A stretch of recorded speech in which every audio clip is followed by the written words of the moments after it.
Bob. I explain my plan to Bob. Ivan, he says, trust me on this one. The problem is not your appetite. He hops onto my chest and licks my chin, checking for leftovers. Bob is a stray, which means he does not have a permanent address. He is so speedy, so wily, that mall workers long ago gave up trying to catch him. Bob can sneak into cracks and crevices like a tracked rat. He lives well off the ends of hot dogs he pulls from the trash. For dessert, he laps up spilled lemonade and splattered ice cream cones. I've tried to share my food with Bob, but he is a picky eater and says he prefers to hunt for himself. Bob is a tiny, wiry, and fast, like a barking squirrel. He is nut-colored and big-eared. His tail moves like weeds in the wind, spiraling, dancing. Bob's tail makes me dizzy and confused. It has meanings within meanings, like human words. I am sad, it says. I am happy, it says. Beware, I may be tiny, but my teeth are sharp. Gorillas don't have any use for tails. Our feelings are uncomplicated. Our rumps are unadorned. Bob used to have 3 brothers and 2 sisters. Humans tossed them out of a truck onto the freeway. When they were a few weeks old, Bob rolled into a ditch. The others did not. Poor Bob. His first night on the highway, Bob slept in the icy mud of the ditch. When he woke, he was so cold that his legs would not bend for an hour. The next night, Bob slept under some dirty hay near the Big Top Mall garbage bins. The following night, Bob found the spot in the corner of my domain where the glass is broken. I dreamed that I'd eaten a furry donut, and when I woke in the dark, I discovered a tiny puppy snoring on top of my belly. It had been so long since I'd felt the comfort of another's warmth that I wasn't sure what to do. Not that I hadn't had visitors. Mack had been in my domain, of course, and many other keepers. I'd seen my share of rats zip past, and the occasional wayward sparrow had fluttered in through the hole in my ceiling. But they never stayed long. It didn't move all night for fear of waking Bob. Wild. Once I asked Bob why he didn't want a home. Humans, I noticed, seem to be irrationally fond of dogs, and I could see why a puppy would be easier to cuddle with than, say, a gorilla. Everywhere is my home, Bob answered. I am a wild beast, my friend, untamed and undaunted. I told Bob that he could work in the shows like Snickers, the poodle who rides Stella. Bob said Snickers sleeps on a pink pillow in Mack's office. He said she eats foul-smelling meat from a can. He made a face. His lips curled, revealing tiny needles of teeth. Poodles, he said, are parasites. Picasso. Mack gives me a fresh crayon, a yellow one, and 10 pieces of paper. Time to earn your keep, Picasso, he mutters. I wonder who this Picasso is. Does he have a tire swing like me? Does he ever eat his crayons? I know I have lost my magic, so I try my very best. I clutch the crayon and think. I scan my domain. What is yellow? A banana. I draw a banana. The paper tears, but only a little. I lean back, and Mack picks up the drawing. Another day, another scribble, he says. 1 down, 9 to go. What else is yellow, I wonder, scanning my domain. I draw another banana, and then I draw 8 more. 3 visitors. 3 visitors are here. A woman, a boy, a girl. I strut across my domain for them. I dangle from my tire swing. I eat 3 banana peels in a row. The boy spits at my window. The girl throws a handful of pebbles. Sometimes I'm glad the glass is there. My visitors return.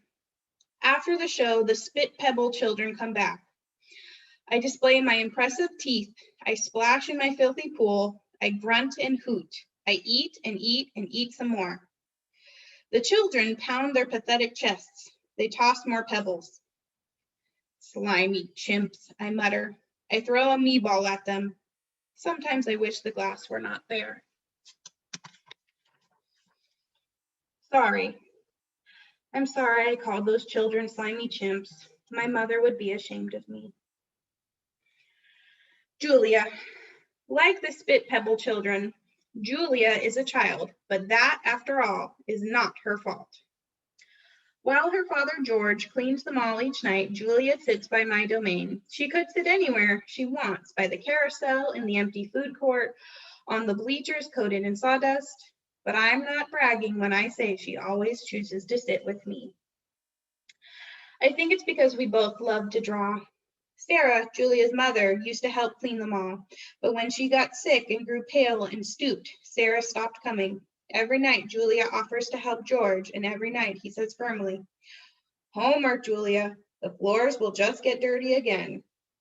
Homework, I have discovered, involves a sharp pencil and thick books and long sighs.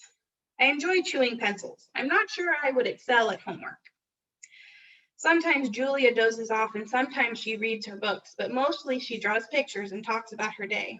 I don't know why people talk to me, but they often do. Perhaps it's because they think I can't understand them, or perhaps it's because I can't talk back. Julia likes science and art. She doesn't like Lilia Burpee, who teases her because her clothes are old, and she does like Deshaun William, who teases her too, but in a nice way, and she would like to be a famous artist when she grows up. Sometimes Julia draws me. I'm an elegant fellow in her pictures with my silver back gleaming like moon on moss. I never look angry the way I do on the fading billboard up by the highway. I always look a bit sad, though. Drawing Bob. I love Julia's pictures of Bob. She draws him flying across the page, a blur of feet and fur. She draws him motionless, peeking out from behind a trash can, or the soft hill of my belly. Sometimes in her drawings, Julia gives Bob wings or a lion's mane. Once she gave him a tortoise shell, but the best thing she ever gave him wasn't a drawing. Julia gave Bob his name. For a long time, no one knew what to call Bob. Now and then a mall worker would try to approach him with a tidbit. "Here, doggy," they'd call, holding out a french fry. "Come on, Pooch," they'd say. "How about a little piece of sandwich?" But he would always vanish into the shadows before anyone could get too close. One afternoon, Julia decided to draw the little dog curled up in the corner of my domain. First, she watched him for a long time, chewing on her thumbnail. I could tell she was looking at him the way an artist looks at the world when she's trying to understand it. Finally, she grabbed her pencil and set to work. When she was finished, she held up the page. There he was, the tiny, big-eared dog. He was smart and cunning, but his gaze was wistful. Under the picture were 3 bold, confident marks, circled in black. I was pretty certain it was a word, even though I couldn't read it. Julia's father peered over her shoulder. "That's him exactly," he said, nodding. He pointed to the circled marks. "I didn't realize his name was Bob," he said. "Me either," said Julia. She smiled. "I had to draw him first." Bob and Julia. Bob will not let humans touch him. He says their scent upsets his digestion. But every now and then, I see him sitting at Julia's feet. Her fingers move gently, just behind his right ear. Mack. Usually Mack leaves after the last show, but tonight he is in his office working late. When he's done, he stops by my domain and stares at me for a long time while he drinks from a brown bottle. George joins him, broom in hand, and Mack says the thing he always says, "How about that game last night?" And "Business has been slow, but it'll get better, you'll see." And "Don't forget to empty the trash." Mack glances over at the picture Julia is drawing. "What are you making?" he asks. "It's for my mom," Julia says. "It's a flying dog." She holds up her drawing, eyeing it critically. She likes airplanes and dogs. Mack murmurs, sounding unconvinced. He looks at George. "How's the wife doing anyway?" "About the same," George says. "She has good days and bad days." "Yeah, don't we all?" Mack says. Mack starts to leave, then pauses. He reaches into his pocket, pulls out a crumpled green bill, and presses it into George's hand. Here, Mack says with a shrug. Buy the kids some more crayons. Mack is already out the door before George can yell thanks.